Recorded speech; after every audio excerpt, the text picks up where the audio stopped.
ओम शांति। ओम शांति। ओम शांति। आज बाबा कह रहे हैं, बाबा कहते हैं, बच्चे आप गृहस्थ व्यवहार में रहते हो, इसीलिए आपको आवश्यक कार्य तो करने पड़ेंगे। जो ज़रूरी कार्य है, सोचेंगे कि हम छोड़ छाड़ के बैठ जाएं समर्पित जैसा, या जब मन तब कहीं भी चले जाए तो नहीं होगा। घर को भी आपको संभाल के चलना होगा, तभी कहेंगे कि बैलेंस रख कर चल रहे हैं।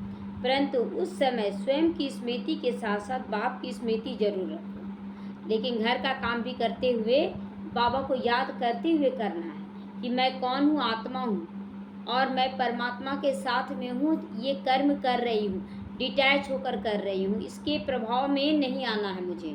मतलब ये इससे क्या प्राप्ति होगा नहीं होगा इससे मतलब नहीं है। मेरा काम है बाबा की श्रीमत पर हर श्रेष्ठ कर्म करना, बस सेवा भाव से कर्म करना। तो बार बार मन बुद्धि को पकड़कर बाप की याद में लगाओ। जैसे काम करते करते भूल जाते हैं ना, तो बाबा कहता है कि मन बुद्धि को पकड़कर बाप की याद में लगा देना। ऐसा नहीं सोचना है कि अब क्या करें, घर गृहस्थ में हैं। घर गृहस्थ में जरूर है, लेकिन बार बार देहधारियों की याद या तो काम की याद, ये करना है वो करना, ये नहीं। बाबा कहता बहुत लवफुल चलना है। लवफुल मतलब नियम पर चलना है, बाबा की श्रीमत पर चलना है। ऐसा मत सोचो योग तो तुम्हारा लगा नहीं। अगर तुम कर्म करते हुए बाबा को याद करते हो तो तुम्हारा योग लगा हुआ है। क्योंकि बाबा ऐसा सोचने से भारी हो जाते हैं बहुत बच्चे, और बाप से कनेक्शन ही टूट जाता। क्या करे, घर में इतना काम रहता है, बैठने का टाइम ही नहीं मिलता है, बाबा को याद करने का टाइम ही नहीं मिलता है। ये सोच सोच कर बच्चे भारी हो जाते हैं। अब बाबा कहता है कि बच्चे ये हठ योग नहीं है, ये सहज योग है, ये तो सहज योग है। तो इसीलिए बार बार बाबा बोलता है कि अपने मन बुद्धि को ही पकड़कर बाबा की यादों में लगा दो। ऐसा मत सोचो योग नहीं लगा, योग नहीं लगा। देखो आप बच्चों के लिए यह सहज योग है, कर्म योग है, निरंतर योग है और राजयोग है। कितने प्रकार का योग बाबा बता दिया कि सहज योग है। सहज योग है ना, खाते पीते चलते फिरते जिस तरह से भी आप याद करें, बैठ के सो के जैसे भी आपको याद करना वैसे याद करें। ये कर्म योग भी है, कर्म करते बाबा को याद करना है। निरंतर योग है, मतलब कोई भी कर्म करते जब याद करे तो निरंतर हो गया। उसके बाद राजयोग है कि अपने ऊपर राज करते हुए बाबा से योग लगाना है। ऐसा नहीं कि कर्मेंद्रियों से जो तो कर रहे हैं काम और बाबा को याद करे, वो भी नहीं। राजयोग मतलब श्रीमत के अनुसार अपनी कर्मेंद्रियों को अपने बस में करके बाबा को याद करना। तो यह सहज से सहज योग है। जहाँ मर्जी जिस भी मर्जी स्थिति में बैठकर सोकर बाप को याद तुम कर सकते हो, कोई मनाहित नहीं है कि हाँ बैठकर पालथी मार कर ही बाबा को याद करना। सो जाए, नींद आ रहा है तो लेटे लेटे याद करें। विष्णु का क्या दिखाते हैं, लेटे हुए ना याद करते चिंतन करते हैं। तो बाबा कहता है जैसे भी याद करो लेकिन याद करो। बाबा का शर्त यही है कि याद करो। यही निरंतर योग होने से सहज योग भी हो जाएगा और राजयोग भी होगा। क्योंकि जैसे ही आप बाबा को याद करते हैं तो आपके मन में नेगेटिव नहीं आएगा बाबा को याद करने से। दूसरा क्या है कि आपसे गलत कर्म नहीं होगा। तो निरंतर योग होने से राजयोग भी हो गया कि अपने ऊपर राज याद रहेगा कि बाबा ने आज ज्ञान में क्या कहा, मुरली के द्वारा बाबा ने क्या कहा। तो ये क्या हो गया, राजयोग अपने ऊपर हो गया। इसीलिए बाबा बार बार कहता है कि ज़्यादा सोचो नहीं, बस हर पल मुझे याद करो। ज़्यादा सोचना नहीं है क्या होगा कैसे होगा, सोच सोच के मन भारी कर लेते हो, यानी कि बाबा को याद नहीं करते हो। सोचने में गलत सोच जब आ गया तो वहाँ पर बाबा की याद नहीं है। तो यह आपका बहुत ऊंचा स्वमान होना चाहिए कि बाप की स्मृति का टेंशन ही आपके परिवर्तन सुविश्व परिवर्तन का कार्य करेगी। बाबा क्या बोला कि अगर आप ऊंचे स्वमान में रहते हो, मैं कौन मेरा कौन, ये भी एक स्वमान है कि मैं एक पावरफुल आत्मा हूँ और सर्वशक्तिमान की संतान हूँ, है ना। तो हर जगह क्या करें, एक पावरफुल स्वमान लें, अपने बाबा को याद करें। तो क्या हो जाएगा कि आपका परिवर्तन होगा, साथ साथ विश्व का भी परिवर्तन हो जाएगा। आपके आसपास रहने वाली आत्माएं भी परिवर्तन होने लगेगी। बस इसमें कभी अलबेला मत बनो। याद करने में भी नहीं, याद तो कर ही रहे हैं, बाबा को तो दिन भर याद कर रहे हैं, नहीं याद करते। आप केवल एक खाने के समय ही चेक कीजिए ना, 1 कोर, 2 कोर, तीसरा कोर होते होते मन बुद्धि भाग जाता है, पूरा याद रहता है। पानी, खाना भी छोड़ दीजिए, पानी 1 गिलास पीते हैं ना, 1 घूंट, 2 घूंट, तीसरा घूंट में मन भाग गया। तो यही दिखाना है बाबा को कि बाबा मैं निरंतर योग युक्त हूँ कि नहीं। हम लोग बोलते हैं ना, नहीं याद करते रहते दिन भर। जब एक गिलास पानी पीने में याद नहीं ठहरा, खाना खाने से मैं बुद्धि में नहीं ठहरा, तो हम कैसे बोल सकते हैं कि हम दिन भर याद करते हैं। तो एक चैलेंज के रूप में लें, हमको याद करना है, लेकिन मन इतना चंचल है ना कि 2-4 कोर होते होते मन भगा ही देता है, निश्चित है भगा देगा। और याद कब आने देगा, जब लास्ट कोर आएगा ना, तब याद करेगा, रे सब सारा कोर उसको याद किए। तो ये खुद का भी, अपना भी देखते हैं ना, बहुत सोच समझ के मतलब खा रहे, अचानक सेवा बोल के या कुछ भी बोल के इधर उधर मन भटका देता है। और उसके बाद जब लास्ट कोर होता ना, तब याद आया बाबा को तो याद किए नहीं पूरा, कभी उधर याद कर लिए। इसीलिए ताकत पूरा नहीं मिलता है। ताकत पूरा नहीं मिलने का कारण यही है, जब आप हर पल बाप की छत्र छाया में रहते हो, तो बाप भी हर कठिन से कठिन परिस्थितियों से आपको निकाल कर अपनी गोद में बैठा लेता है। जब हम बाबा को बार बार याद करते हैं, बाबा कहते हैं, बच्चे ये ड्रामा बहुत ही सुंदर और नियम अनुसार बना है, कोई प्रकृति भी नियम के विरुद्ध नहीं जाती है, बहुत अच्छे से चल रही है। कब कहाँ कैसे क्या करना है ना, हर चीज़ एक्यूरेट बना हुआ है। तो बाबा कहता है कि फर्स्ट नंबर से लेकर लास्ट नंबर की आत्मा का भी बहुत सुंदर नियम के अनुसार उसका रोल बंधा हुआ है। ये नहीं कि लास्ट नंबर वाली फर्स्ट में आ जाएगी, फर्स्ट वाली लास्ट में, नहीं, नियम बना हुआ है, वो उसी के अनुसार कर्म करेगी। मगरमच्छ पानी में भी रहता है और ज़मीन पर भी रहता है, तितलियाँ उड़ती हैं, नियम प्रमाण ना। अब तितली को बोलेंगे कि पानी में तैरो तो तैरेगी, नहीं तैरेगी। मगरमच्छ को बोलेंगे उड़ो तो नहीं ना उड़ेगा, वो अपनी स्थिति में खुश है और वो अपनी स्थिति में। इसी तरह फर्स्ट नंबर की आत्मा अपनी स्थिति में खुश है और लास्ट नंबर की भी आत्मा अपनी स्थिति में खुश है, लेकिन हमें अपना पुरुषार्थ करना है कि मुझे क्या लेना है। अभी वो तय होगा कि हम क्या बनना चाहते हैं। तो इसीलिए निरंतर अपने अंदर चिंतन करते रहें कि मुझे क्या बनना है। बाबा को याद करते रहें कि बाबा पद पोजीशन सब कुछ बता चुका है कि कौन सा पद पोजीशन चाहिए, राजा का, प्रजा का, साहूकार का, दास दासी का, बहुत सारा पद है, मंत्री का, सलाहकार का, बहुत सारा है।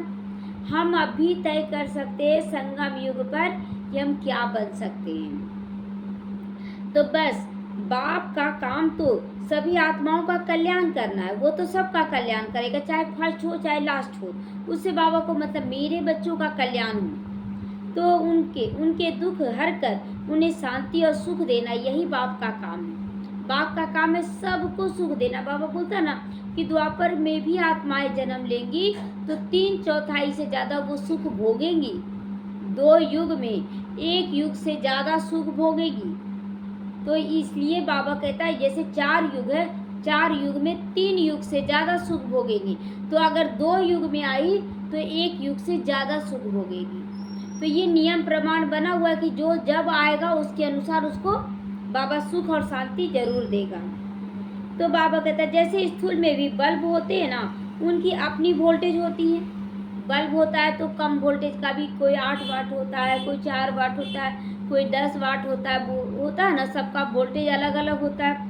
उसी तरह आत्माएं भी बनी हुई हैं। तो बाबा कहता है कि अपनी पावर को पहचानो कि तुम किस पावर के बल्ब हो, उसके अनुसार तुम्हें पुरुषार्थ करना है।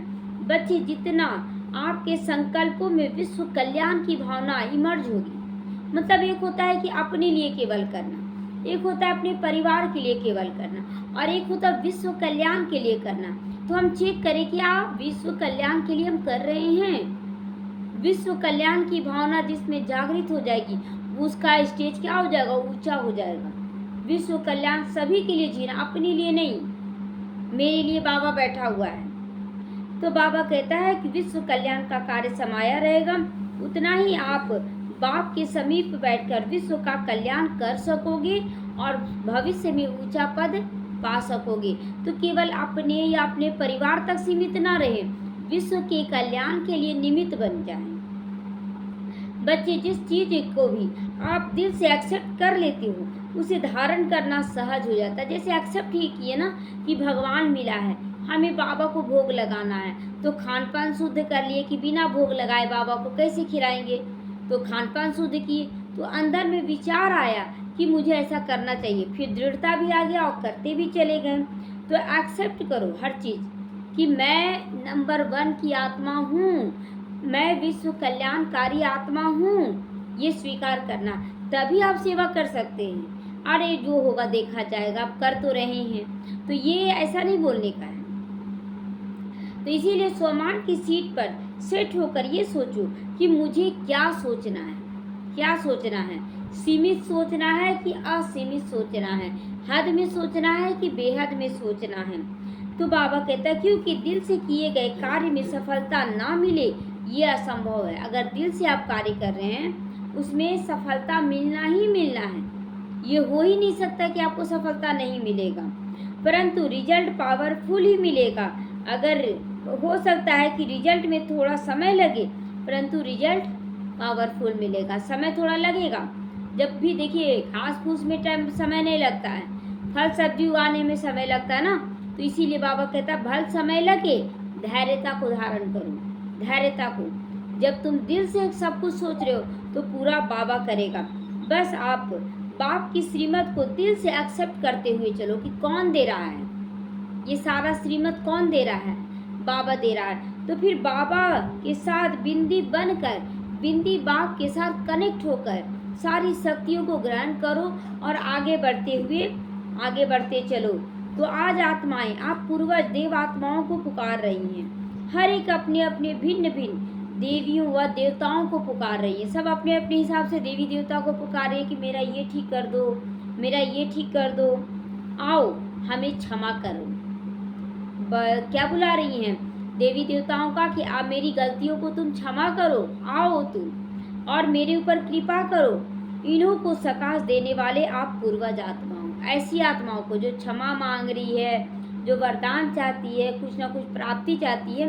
बाबा हम बच्चों का आह्वान करता है कि बच्चे, ऐसे बच्चों को सकाश दो, पूर्वज बनकर दिल से उनका कल्याण करो। जड़ में भी आप हो, तना में भी आप हो, साथ में परम धाम में भी देखो आप पूर्वज आत्माओं का स्थान बाप के एकदम समीप है। तना में, जड़ में अभी ब्राह्मण आत्मा के रूप में। उसके बाद जैसे पेड़ होता है ना इतना लंबा, तो इसमें भी क्या होता है, लक्ष्मी नारायण और सीताराम का राज्य होता है। उसके बाद परम धाम में भी हम बाप के एकदम नज़दीक रहते हैं। तो सतयुग त्रेता लक्ष्मी नारायण ये तना हो गया, जड़ अभी ब्राह्मण स्वरूप में, और परम धाम में जब रहते तब भी हम लोग इन 4 टाइम पूरी तरह से पवित्र रहते। परम धाम में पवित्रता रहती है, इस समय बाबा के बच्चे बनते हैं तो पवित्र हैं, और सतयुग त्रेता युग में हम पवित्र हैं। तो पवित्रता की शक्ति ज़्यादा हो गई और अपवित्रता की कम हो गई, क्योंकि केवल 2 युग है।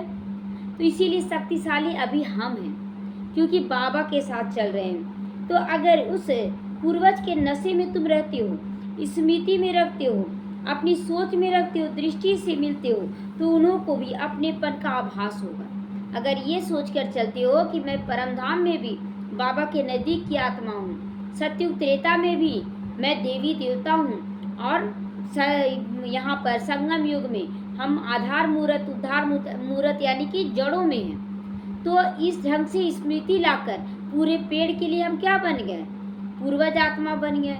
तो जब ऐसा सोचकर हम सेवा करेंगे तो सेवा सक्सेस ना हो, ये हो ही नहीं सकता। इसीलिए बाबा कहता है कि स्मृति, दृष्टि, वृत्ति सब में पहले बाबा की याद को बसा लो और बाबा के ज्ञान को बसा लो, तब कोई सेवा करो। देखो सेवा कैसे सक्सेस नहीं होता है।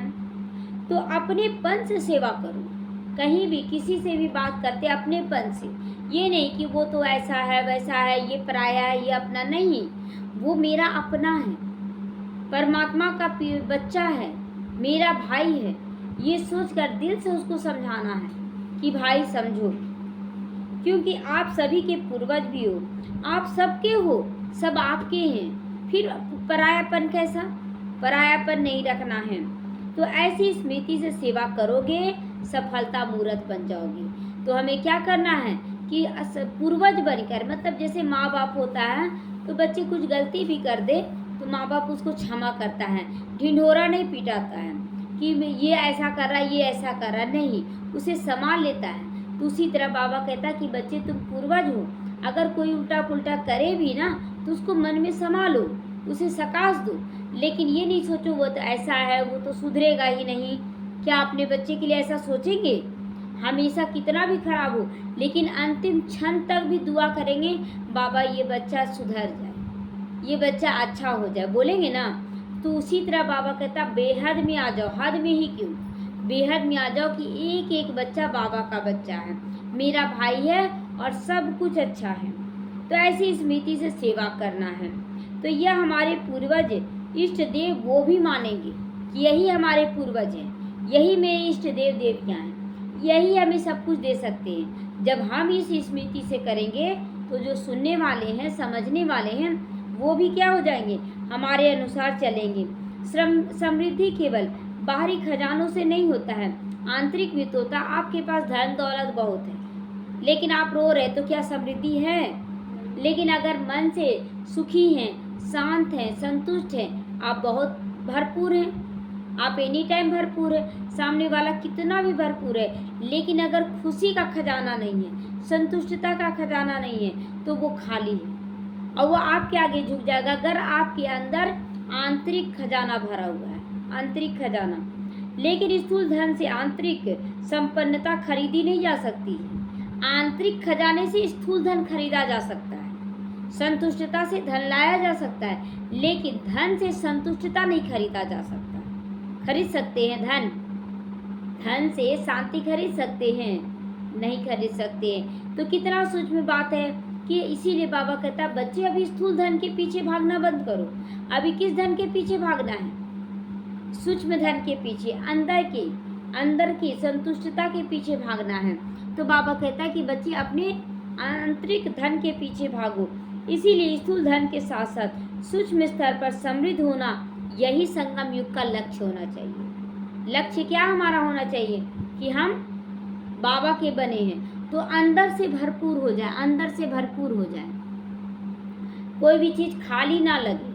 जैसे कोई कितना भी भरपूर हो, अगर आप अंदर से भरपूर हैं तो उसकी भरपूरता आपको कम लगेगी, क्योंकि बाहरी चीज़ तो घट जाएगा और अंदर का जो भरा हुआ है वो जिसको भी बांटेंगे आपका डबल हो जाएगा। कितना अच्छा है नियम बाबा का कि बच्चे मेरे खजानों को बांटोगे तो डबल होगा और स्थूल खजानों को बांटोगे तो कम हो जाएगा। तो अंदर का खजाना भरपूर रखना है। ओम शांति।